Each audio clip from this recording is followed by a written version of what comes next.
Hi everyone, welcome back to my channel. I say as though I've been posting twice a week regularly like a full-time YouTuber.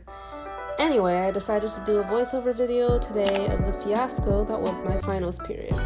I figured me talking would result in a more concise video where you wouldn't have to strain your eyes to try and read subtitles. But as always, subtitles are available, and I typed these.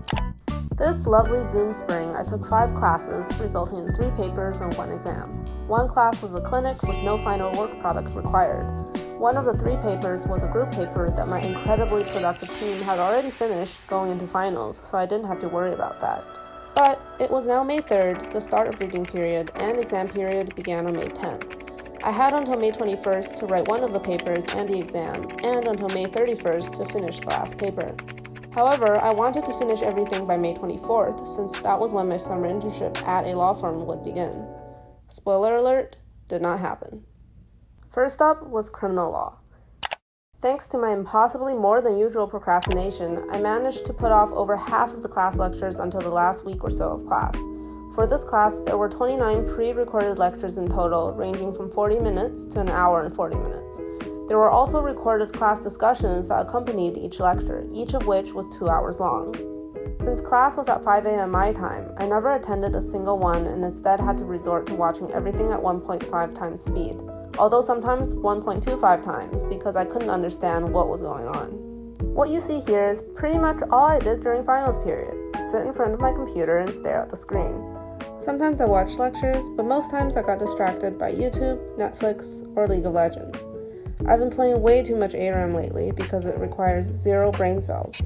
After I finally caught up on the lectures by the time exam period started, I was gifted with an incredible outline put together by 2 of my best friends who had also enrolled in the class with me, but, unlike me, actually attended class and paid attention. Outlines are usually how law students study. They're essentially a guide of all the topics and cases we went over in class, put together into a condensed form with all of the important takeaways. Law school exams at Yale are almost always open book. I have yet to encounter one that isn't. So outlines are especially great because you can look through them during the exam. Therefore, it's important to be accurate, comprehensive, and concise. Usually people also study by going over past exams, but I did not have the energy to do that this semester. I was only aiming for a pass as opposed to an honors, the highest quote-unquote grade we have at YLS, so I just read over the outline and wrote down case names and important doctrinal points on a notepad in hopes of at least remembering some of the issues during the exam. You might think that having an outline removes the need to study, but our exams are usually only 3 hours long, which, coupled with the long hypothetical scenarios you get as exam questions, isn't a whole lot of time. Speaking of exams, I might as well walk through how law school exams work. Mine have always been 3, 3.5, or 24 hours long, depending on the professor. Most exams are known as issue spotters. We usually receive a set of facts describing a scenario ranging from 1 page to multiple pages. My civil procedure exam took me nearly 30 minutes to read through and understand what was going on before I actually got started on outlining my answers. Following these facts, the professor will usually ask something along the lines of, assess the potential sources of liability for the parties involved. Sometimes they will be more specific, but usually it's pretty open-ended. Then you're expected to apply the unique facts provided to the laws you've learned in the class and come out with some conclusions. Oftentimes, you can argue for either side. It's your analysis that matters the most, not your final answer. Many professors will also include a policy question that forces you to think through more abstract themes in the class. For example, a criminal law exam might ask about the pros and cons of the merger doctrine, where if a defendant commits a single act that simultaneously fulfills the definition of 2 separate offenses, the defendant will only be charged with a greater offense. Anyway, back to my exam woes.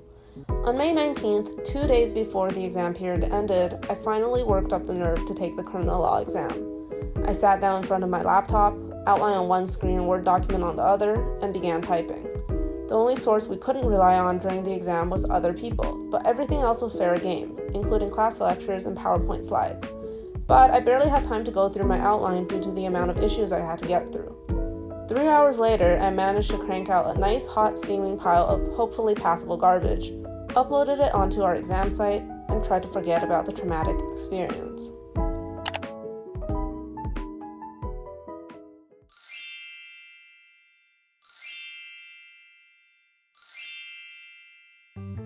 Not gonna lie, finals period was rough. But then again, the whole semester has been rough. I've been wanting to make videos for months, but I just couldn't muster up the energy to do it. And before I knew it, the days had turned into weeks and the weeks into months. I've never been a self-driven or motivated individual in the first place, so not having the structure of in-person classes threw me for a loop, and it ended up binge-watching YouTube or scrolling through Reddit mindlessly for hours on end. I'm grateful that I had a summer job lined up and that my grades didn't really matter, but it still didn't feel good to barely be able to get out of bed in the mornings on most days. So, during finals, I made sure to find the little joys in life, such as in food and with friends.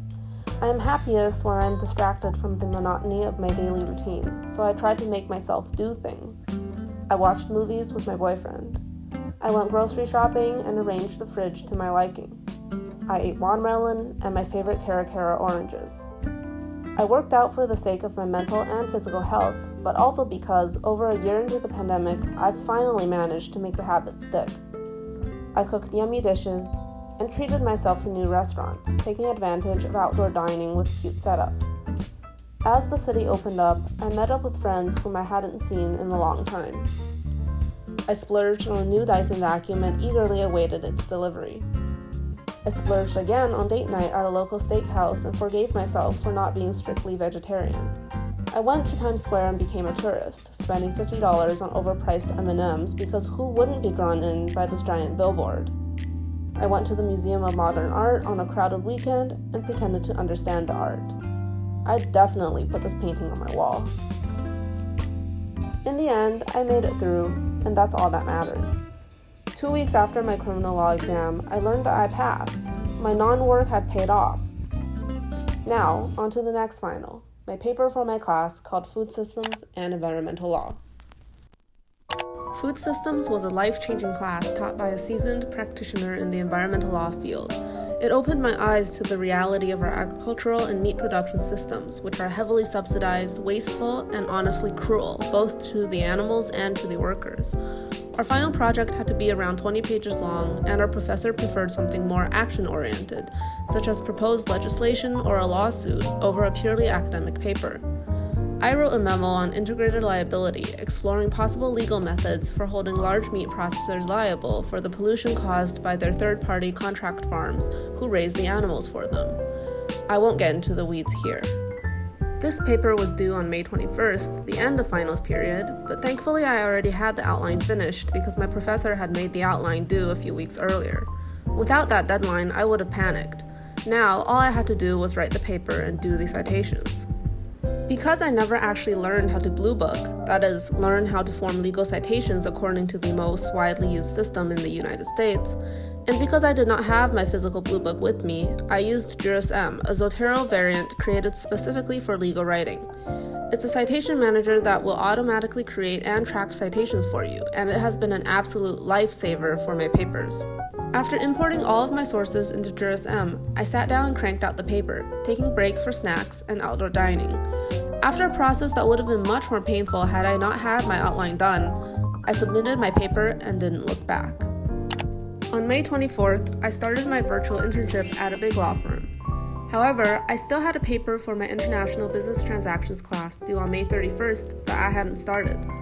The minimum page requirement was 20 pages, and I didn't even have a topic.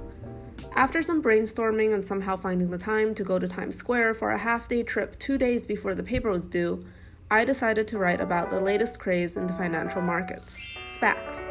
Also known as special purpose acquisition companies, SPACs are essentially a way for companies to go public while avoiding many of the stringent requirements that come with a traditional IPO.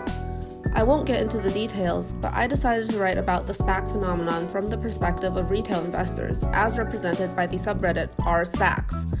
I decided to examine SPACs from a Reddit perspective because I have zero economics knowledge whatsoever and did not want to get into the quantitative or theoretical weeds of the merits of SPACs, and also because, well, for the memes. One interesting problem that occurs when writing about Reddit posts is how to handle profanity or inappropriate usernames. Do I leave in the F word? Do I leave out the username dirtiest of buttholes? In the end, I decided to leave in one meme in my paper, and even though my professor will probably never understand it, no amount of convincing was going to make me remove it.